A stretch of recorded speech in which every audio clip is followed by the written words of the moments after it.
Дорога сестра Агнешка, мы подякуем разом вам за щирість і віру, що вели нас до Бога, наполняли довером.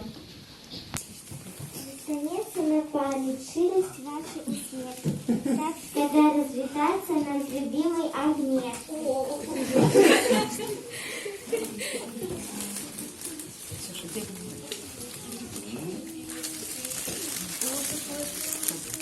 Сапраўды вы цудоўна, я вельмі вас люблю і шаную кожнага абдымаю на расстаянні.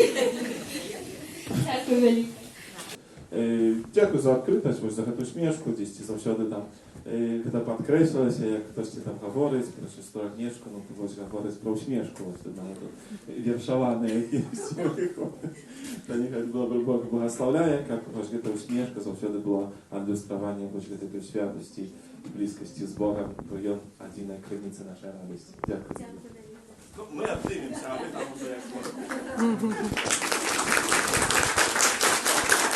Поважаная, дорогая, любая наша сестра Агнешка, ад усяго серця ми вам хочемо виразити подяку за ваше служіння.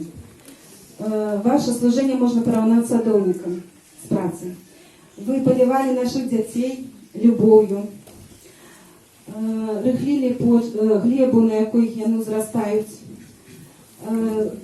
Божу любов сіяли у кожне серце дитяті. Ми за це вам вельми вдячні.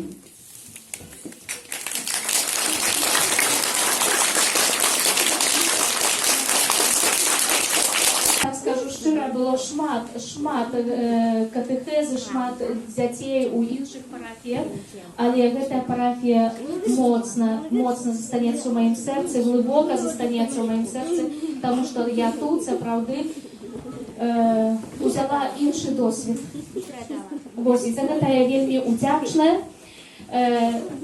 Будзем у кантакце.